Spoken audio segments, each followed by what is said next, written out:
Hello student, आप सभी लोगों का महादेव जी के क्लास में स्वागत करता हूं। आज हम आपको पढ़ाने वाले हैं कांग्रेस के कुछ प्रमुख अधिवेशन के बारे में बताने जा रहा हूं, जो कि आपके एग्जाम के बेस से इम्पोर्टेंट है। इसके पहले भी हमने कांग्रेस के कुछ महत्वपूर्ण अधिवेशन के बारे में बताया है। अब हम इसी के आगे जो आपके एग्जाम के बेस से इम्पोर्टेंट है, हम उसी के बारे में चर्चा करने जा रहे हैं। चलिए आइए देख लेते हैं कांग्रेस का कुछ प्रमुख अधिवेशन के बारे में, जिसमें एक कांग्रेस का 29वां अधिवेशन आता है। कौन सा 29वां अधिवेशन? कांग्रेस का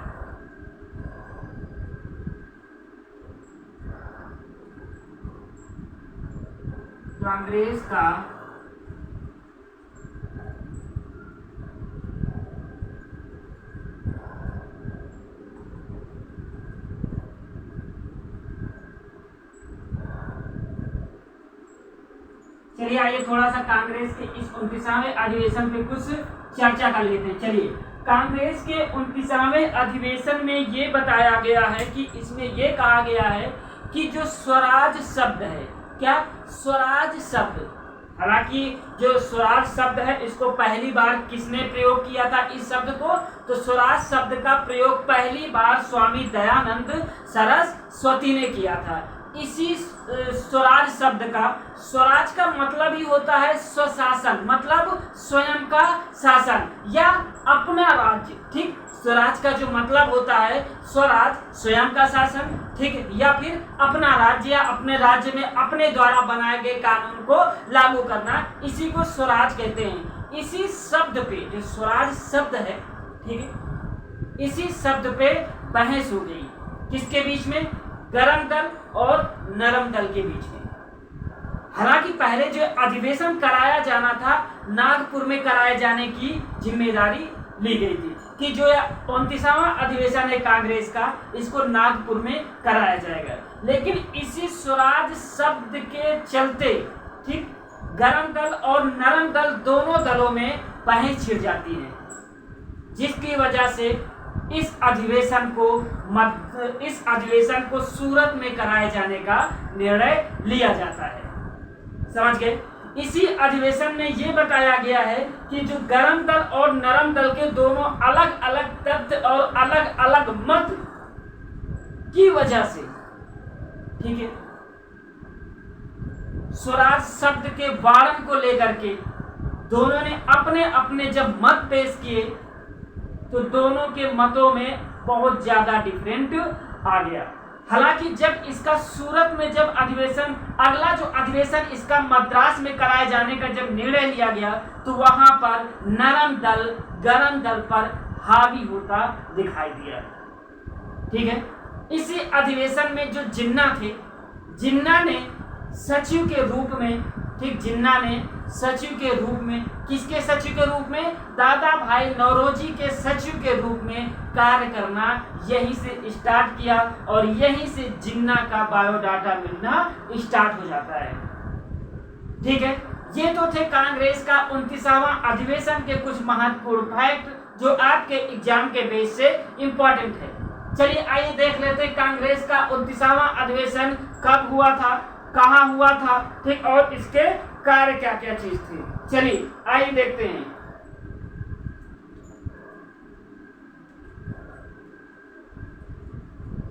किसकी बात करेंगे? सन की 1907, स्थान सूरत,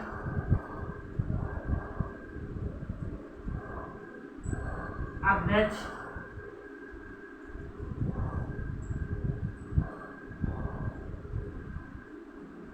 रास बिहारी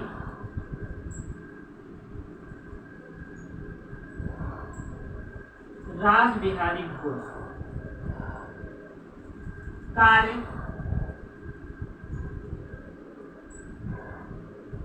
फिर पहले यह अधिवेशन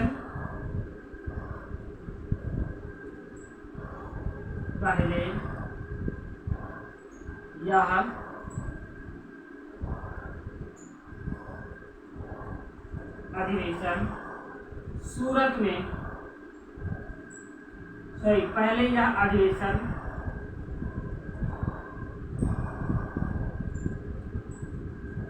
नागपुर में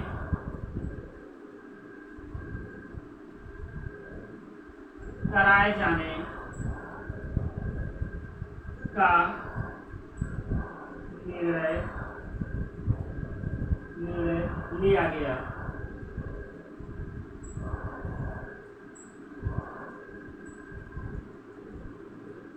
ठीक, पहले यह अधिवेशन नागपुर में कराए जाने का निर्णय लिया गया, लेकिन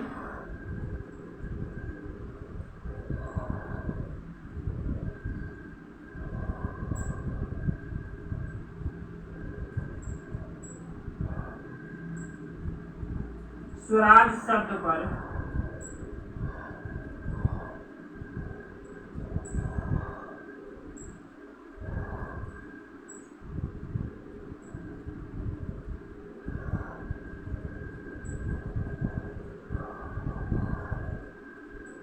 गरम दल एवं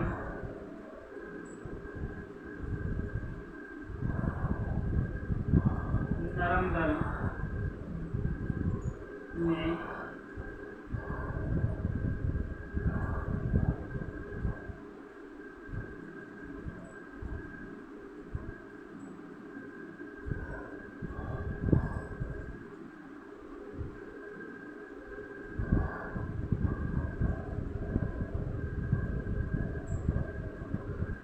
ठीक है, इसी अधिवेशन में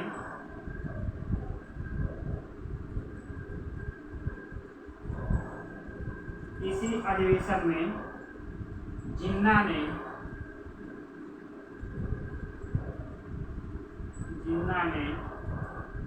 दादा भाई नौरोजी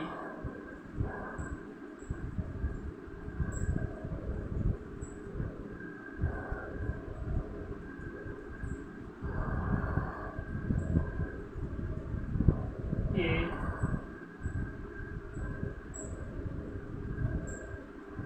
सचिव के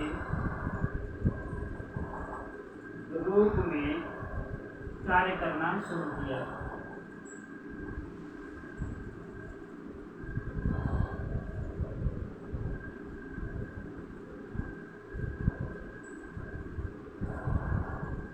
ठीक है, आपके एग्जाम के बेस से इसमें सिर्फ ये पूछा जाएगा कि किस अधिवेशन में गरम दल और नरम दल का विभाजन हो गया था, बस। इसीलिए इस कांग्रेस अधिवेशन को बताए जाने का यही एक रीजन है कि पूछा जाता है कि किस अधिवेशन में गरम दल और नरम दल दोनों अलग हो गए थे। ठीक है, दोनों का विभाजन हो गया था। तो सूरत अधिवेशन में गरम दल और नरम दल दोनों का विभाजन हो गया था। बस इस पॉइंट को लिखाने का यही एक रीजन है कि सूरत अधिवेशन में गरम दल और नरम दल दोनों का विभाजन हो गया था। ठीक है, बस। अगला अधिवेशन जो है कांग्रेस का एक और प्रमुख अधिवेशन है, जिसका जो आता है बाद में 26वां अधिवेशन। कब आता है? 26वां अधिवेशन। ये बहुत ज्यादा आपके एग्जाम के बेस से इम्पोर्टेंट है। ठीक है, चलिए आइए देख लेते हैं। कांग्रेस के 26वें अधिवेशन को बताने का प्रमुख कारण ये है कि इसी अधिवेशन में रविंद्रनाथ टैगोर द्वारा लिखा गया राष्ट्रगान, ठीक, जनगण मन अधिनायक जय हे, कांग्रेस के सर्वप्रथम इसी मंच से गाया गया था। ठीक, कांग्रेस के सर्वप्रथम इसी मंच से रविंद्रनाथ टैगोर द्वारा लिखित राष्ट्रगान गाया गया था, इसीलिए ये अधिवेशन इम्पोर्टेंट है। अब बात करते हैं, आइए लिख लेते हैं, उसके बाद इस पे चर्चा करते हैं। कांग्रेस का 26वां अधिवेशन।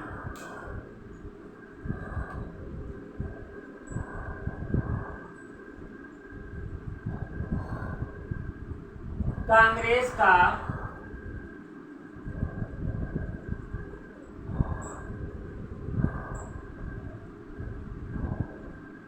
ठीक है, चलिए बात करते हैं कौन सा कांग्रेस का 26वां अधिवेशन की हम बात करते हैं। चलिए आइए, जहां पे कांग्रेस का 29वां अधिवेशन हो गया है वो गलती से हो गया है, वो कांग्रेस का 23वां अधिवेशन है। कौन सा? 23वां अधिवेशन। ठीक है, नोट कर लीजिएगा आप लोग। ठीक है, चलिए आइए अब बात करते हैं कांग्रेस का 26वां अधिवेशन के बारे में हम बात करेंगे। कांग्रेस का 26वां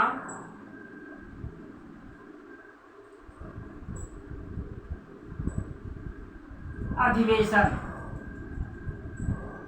ठीक है, कांग्रेस का 26वां अधिवेशन की बात हम करने जा रहे हैं। चलिए आइए बात कर लेते हैं कांग्रेस के 26वां अधिवेशन आपके एग्जाम के बेस से इतना इम्पोर्टेंट क्यों है। चलिए आइए, कांग्रेस का 26वां अधिवेशन कब हुआ था, सन की बात कर लेंगे।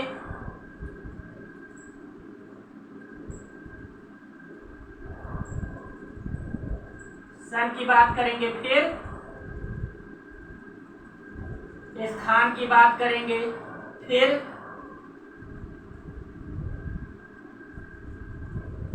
अध्यक्ष की बात करेंगे और फिर कार्य की बात करेंगे।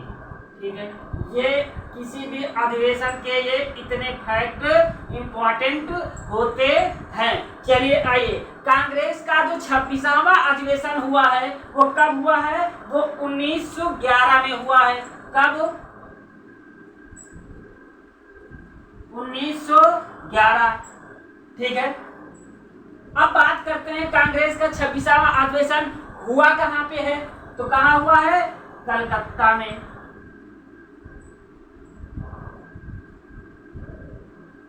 ठीक, इसकी अध्यक्षता किसने किया था, कांग्रेस के 26वें अधिवेशन की अध्यक्षता जो किया था उनका नाम था बिशप।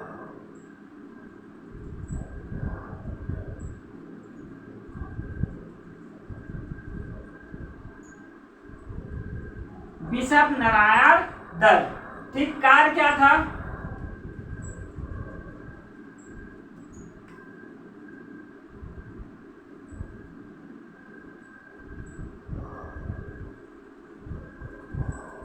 रविंद्रनाथ टैगोर द्वारा लिखित राष्ट्रगान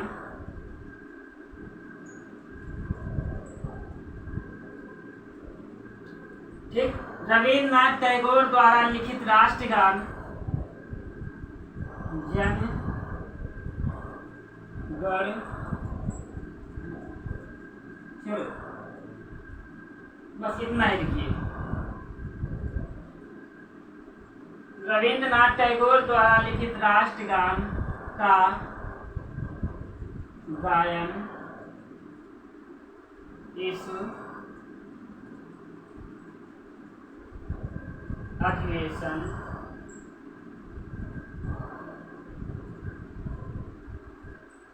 में गाया गया।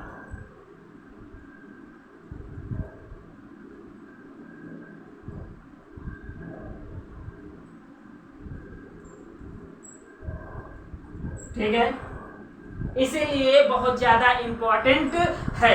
इसी में सर्वप्रथम रविंद्रनाथ टैगोर द्वारा राष्ट्रगान कांग्रेस के इस मंच से सर्वप्रथम गाया गया था। आपसे क्वेश्चन इसमें ये पूछा जाएगा कि पहली बार राष्ट्रगान जो है वो कांग्रेस के किस अधिवेशन में गाया गया था, तो कांग्रेस के कलकत्ता अधिवेशन में राष्ट्रगान पहली बार गाया गया था। कांग्रेस के 26वें अधिवेशन में ये भी कभी कभी पूछ लिया जाता है कि किस अधिवेशन में गाया गया था, तो 1911 के अधिवेशन में जो 26वां अधिवेशन है उसी में गाया गया था।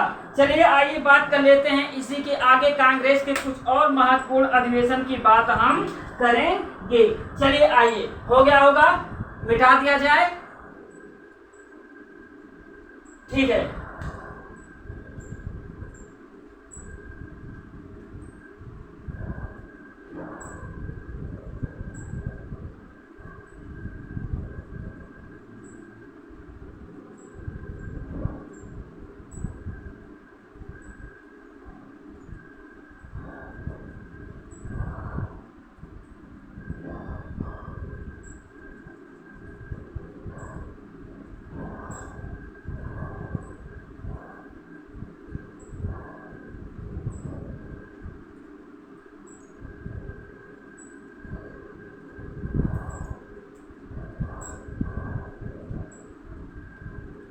अब किस कांग्रेस के अधिवेशन की बात करेंगे हम?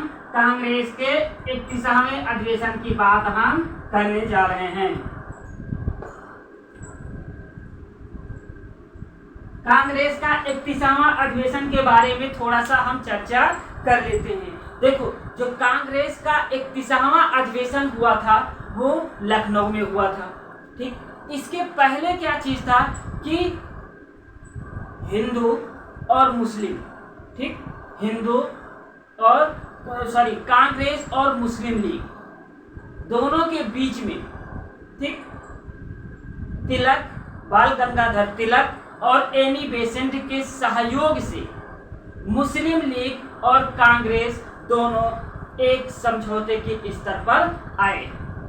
कांग्रेस के लखनऊ अधिवेशन में ही जब मुस्लिम लीग और कांग्रेस के बीच में जब समझौता हो गया तो इसी को हम लखनऊ समझौता या कांग्रेस लीग पैक्ट, ठीक, लखनऊ समझौता या कांग्रेस लीग पैक्ट के नाम से हम इस अधिवेशन को जानते हैं। लेकिन इस अधिवेशन में, ठीक, मुस्लिम लीग के समझौते पर पंडित मदन मोहन मालवीय ने इसका विरोध किया था।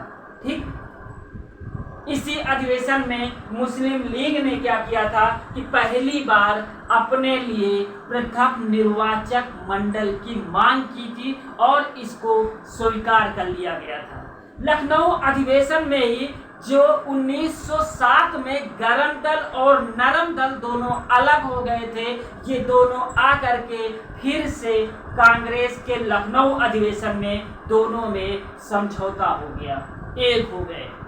ठीक है, इसी अधिवेशन में बाल गंगाधर तिलक ने एक नारा दिया था और उन्होंने ये कहा था कि स्वराज हमारा जन्मसिद्ध अधिकार है और हम इसे लेकर रहेंगे। ये नारा बाल गंगाधर तिलक ने अपने लखनऊ अधिवेशन में कहा था। ठीक है, चलिए आइए नोट कर लेते हैं।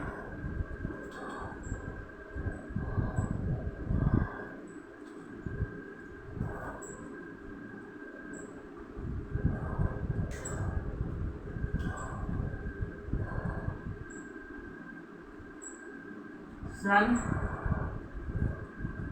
1916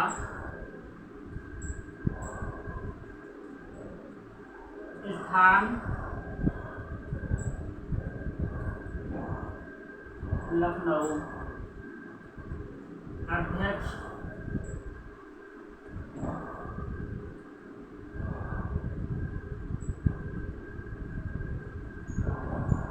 अंबिकाचरण मजूमदार।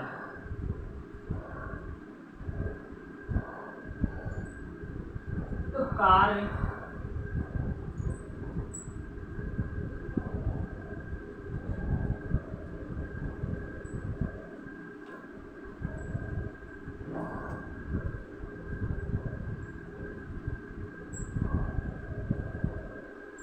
इस अधिवेशन में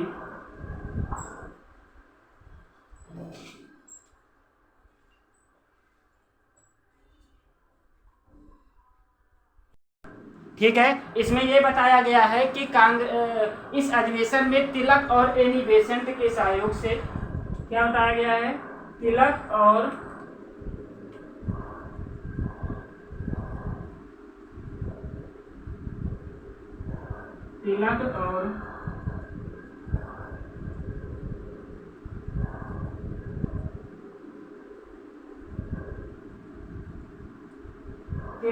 एनी बेसेंट के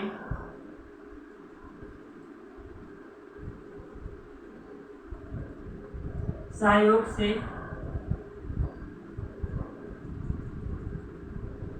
कांग्रेस और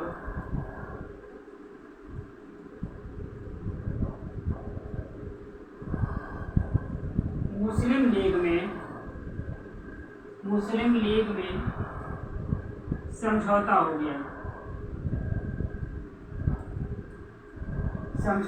गया। ठीक है, जिसे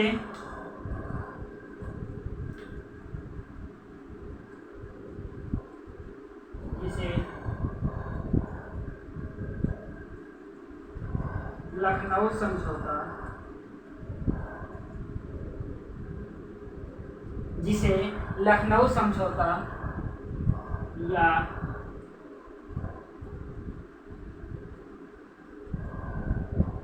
कांग्रेस, ठीक, लखनऊ समझौता या कांग्रेस पैक्ट के नाम से जाना जाता है।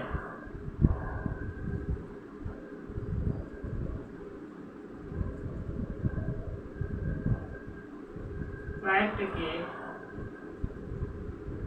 नाम से जाना जाता है। चलिए आइए कुछ और पॉइंट है इसमें।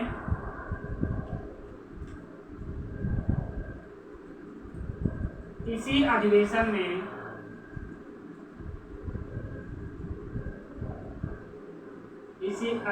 में गरम दल और नरम दल में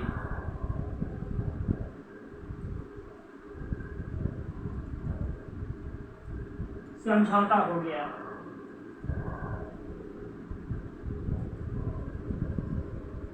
ठीक है,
ठीक है।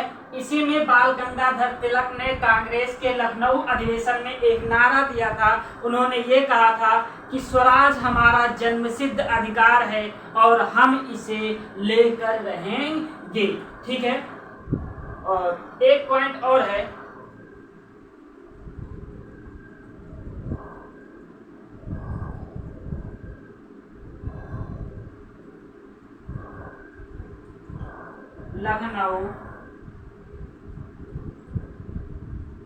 लखनऊ समझौते का विरोध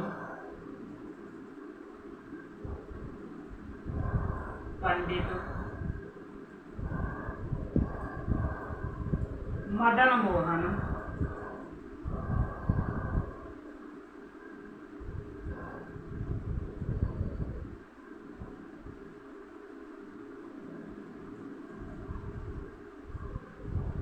ने किया था। अब देखिए कांग्रेस के लखनऊ अधिवेशन में आपके एग्जाम के बेसिक क्वेश्चन किस किस तरह से बनेंगे। पहला क्वेश्चन आपका ये बनेगा कि कांग्रेस के लखनऊ अधिवेशन की अध्यक्षता किसने किया था। तो अंबिका चरण मजूमदार ने कांग्रेस के लखनऊ अधिवेशन की अध्यक्षता किया था। कांग्रेस का लखनऊ अधिवेशन कब हुआ था? 1916 में। ठीक है, इसी अधिवेशन में कांग्रेस में ठीक तिलक और एनी बेसेंट के सहयोग से मुस्लिम लीग और कांग्रेस के बीच में समझौता हो गया था। क्वेश्चन आपसे ऐसे पूछा जाएगा कि लखनऊ समझौता किनके बीच में हुआ था। इसी कांग्रेस के अधिवेशन में जो सूरत अधिवेशन में गरम दल और नरम दल दोनों अलग हो गए थे, फिर से लखनऊ अधिवेशन में दोनों एक हो गए थे। इसी अधिवेशन में बाल गंगाधर तिलक ने एक नारा दिया था कि स्वराज हमारा जन्मसिद्ध अधिकार है और हम इसे लेकर रहेंगे। ये बाल गंगाधर तिलक का एक प्रमुख नारा था जो लखनऊ अधिवेशन के कांग्रेस के मंच से इन्होंने ये नारा दिया था। चलिए आइए बात कर लेते हैं कुछ और महत्वपूर्ण फैक्ट कांग्रेस के अधिवेशन के बारे में बात करेंगे। चलिए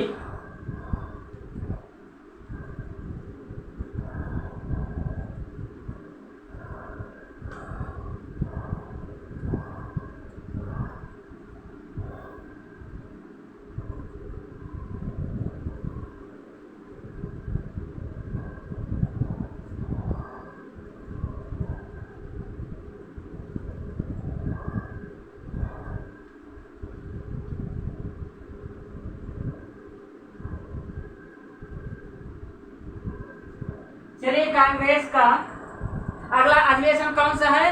कांग्रेस का 32वां अधिवेशन। 32वां अधिवेशन बहुत ज्यादा इंपॉर्टेंट इसलिए हो जाता है क्योंकि इसी अधिवेशन में कांग्रेस की अध्यक्षता पहली बार एक महिला ने किया था। वो महिला थी Annie Besant. Annie Besant Irish महिला थी, आयरलैंड की रहने वाली थी। इन्होंने ही कांग्रेस के कलकत्ता अधिवेशन की अध्यक्षता किया था। इसी में यह भी कहा गया है कि इन्हीं के अध्यक्षता में, एनी बेसेंट के अध्यक्षता में पहली बार जो अपना तिरंगा झंडा है इसको इसी कांग्रेस के मंच से अपनाया गया है। ठीक है, तो आइए बात कर लेते हैं कि इसमें कौन कौन से पॉइंट आपके एग्जाम के बेस से इंपॉर्टेंट है। तो कांग्रेस का ये कौन सा अधिवेशन है? ये कांग्रेस का 32वां अधिवेशन है। चलिए आइए, सन कब हुआ था? ये सन की बात कर लेते हैं। कांग्रेस का 32वां अधिवेशन कब हुआ था? 1917 में। कहाँ हुआ था? स्थान की बात कर लेते हैं। ठीक है, स्थान कहाँ हुआ था? कलकत्ता में। कलकत्ता में इसकी अध्यक्षता किसने किया था? अध्यक्षता किसने किया था? एनी बेसेंट ने।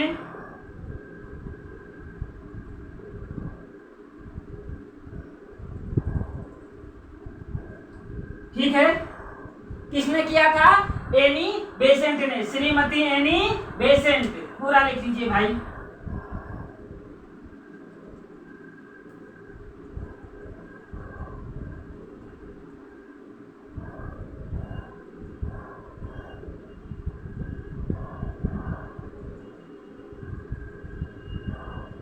श्रीमती एनी बेसेंट ने कांग्रेस का 32वां अधिवेशन किया था। इसी में चलिए आइए बात कर लेते हैं इनके कार्य क्या थे।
सौभाग्य प्राप्त है।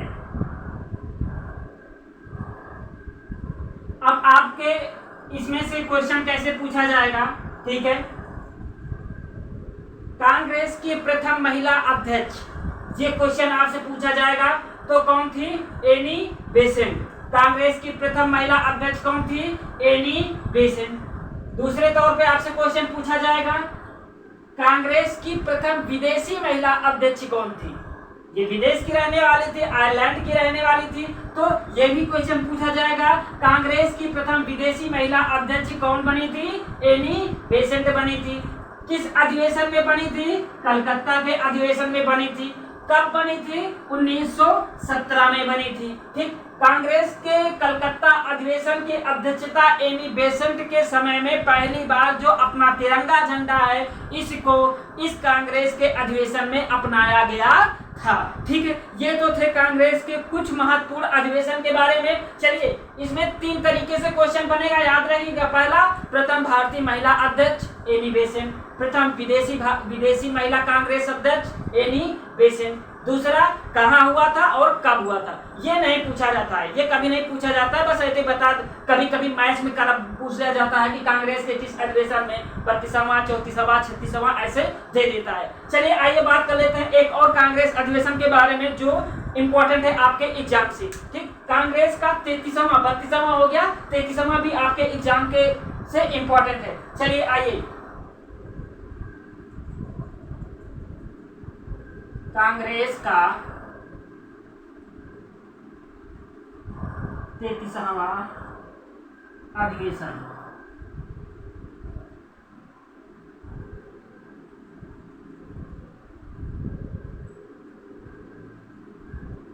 चलिए आइए कांग्रेस के 33वें अधिवेशन के बारे में हम थोड़ा सा चर्चा कर लेते हैं। ठीक, जो कांग्रेस का जो 33वां अधिवेशन जो डिसाइड किया गया था, ठीक है, वो दिल्ली में डिसाइड किया गया था। इसमें यह कहा गया था कि कांग्रेस के इस अधिवेशन में अब तिलक को इसकी अध्यक्षता की जिम्मेदारी सौंपी जाएगी। ठीक, लेकिन उसी समय तिलक के ऊपर केस चल रहा था। ठीक है, सिरोल ने उस पर केस किया था। उसी सिरोल के केस के सिलसिले में तिलक को लंदन जाना पड़ा। जब तिलक लंदन चले गए तो तिलक के स्थान पर कांग्रेस की अध्यक्षता की जिम्मेदारी पंडित मदन मोहन मालवीय को सौंपी गई। इसी कांग्रेस के अधिवेशन में हजारों किसानों ने भाग लिया। पहली बार ऐसा हो रहा है कि कांग्रेस के इस अधिवेशन में हजारों किसानों ने बढ़ चढ़कर इस अधिवेशन में हिस्सा लिया। लेकिन इसी समय रोलेट एक्ट पारित किया जाता है, जिसको हम कहते हैं काला कानून। काले कानून के विरोध में एक विशेष अधिवेशन बुलाया जाता है। ठीक, काले कानून के विरोध में बंबई में सैयद हसन इमाम की अध्यक्षता में एक विशेष अधिवेशन बुलाया जाता है कि आइए सभी लोग कांग्रेस के इस विशेष अधिवेशन में रोलेट एक्ट के खिलाफ चर्चा और परिचर्चा करते हैं। इसका कोई ना कोई निष्कर्ष निकालते हैं, क्योंकि रोलेट एक्ट के तहत वो लोग किसी भी व्यक्ति को शक के आधार पर उनको जेल में डाल देते थे, उनके साथ अमानवीय व्यवहार किया जाता था। इसके बंद करने के बाद, मतलब इसको रोलेट एक्ट जिसको ऊपर लागू होता था, जिसके साथ ऐसी दुर्दशा की जाती थी, उसके खिलाफ ना कोई मुकदमा चलता था, ना कोई वकील होता था, ना कोई दलील कर सकता था। इसीलिए इसको काला और अंधा कानून के नाम से जाना जाता है। इसी के विरोध में सारे कांग्रेसी नेताओं ने विचार विमर्श करने का फैसला किया। इसीलिए एक विशेष अधिवेशन के तौर पर हम इसको भी जानते हैं। इसी में सर्वप्रथम कहा गया कि भैया आप एक काम करिए, अब हमारे कुछ मौलिक अधिकार हैं, जो मूल अधिकार हैं, उसके बारे में अब हम लोग मांग करेंगे कि ऐसे कोई भी काला कानून बना करके हमें अंदर कर सकता है। इसीलिए हमें कुछ अधिकार दिए जाए, जिसके अंतर्गत हम उसी के अंडर में रह करके अपने कार्य को सुचारू रूप से आगे बढ़ा सके। ये तो था कांग्रेस के इस अधिवेशन के प्रमुख लक्ष्य थे। चलिए आइए बात कर लेते हैं कांग्रेस का 33वां अधिवेशन कहाँ हुआ था। ठीक, पहले बात करेंगे सन की। कब हुआ था? 32वां 17 में हुआ था, तो 33वां 18 में हुआ था। ठीक है, स्थान ये कलकत्ता में हुआ था, तो ये दिल्ली में हुआ था।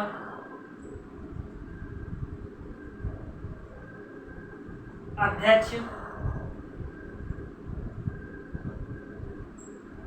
पंडित मदन मोहन मालवीय। कौन थे? पंडित मदन मोहन मालवीय।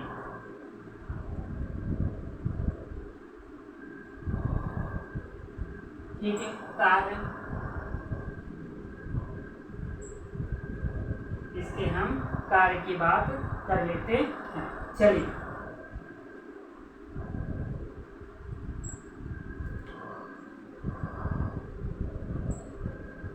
पहले अध्यक्षता की जिम्मेदारी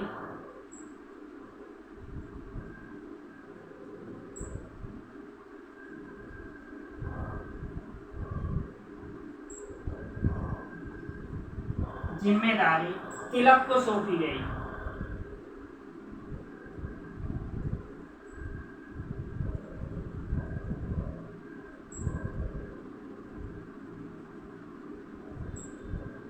पहले अध्यक्षता की जिम्मेदारी तिलक को सौंपी गई, लेकिन ये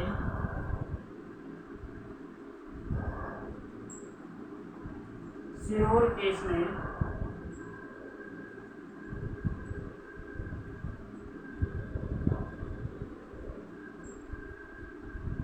वजह से इनको लंदन जाना पड़ा।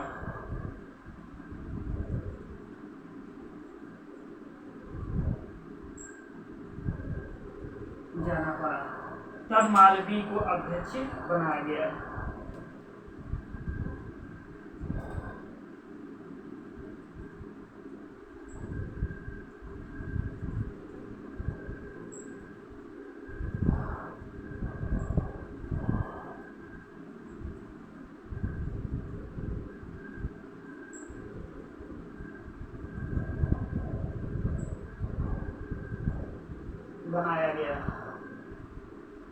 इस अधिवेशन में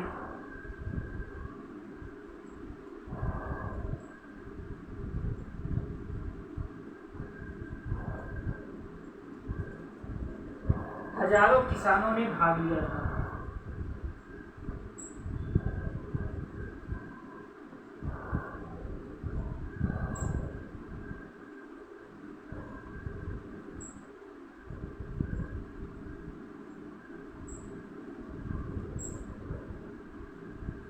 ठीक है,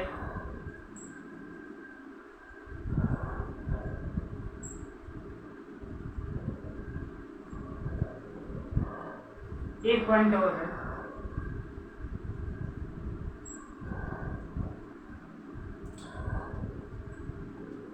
रोलेट एक्ट के विरोध में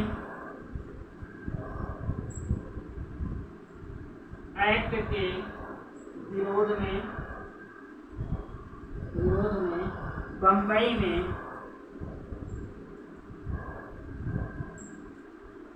एक विशेष अधिवेशन बुलाया गया।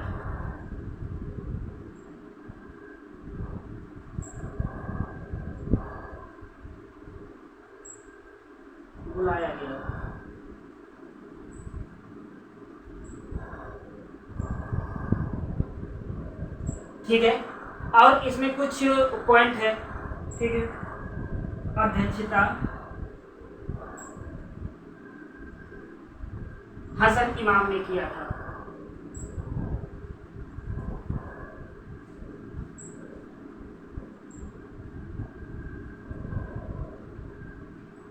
ठीक है, इसमें कुछ पॉइंट और है। इसी में पहली बात मौलिक अधिकार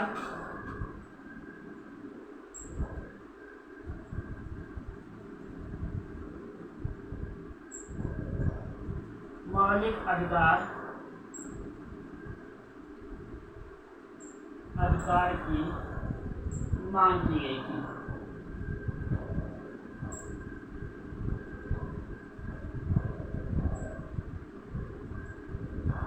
ठीक है, ये तो था आपके एग्जाम के कुछ महत्वपूर्ण कांग्रेस अधिवेशन।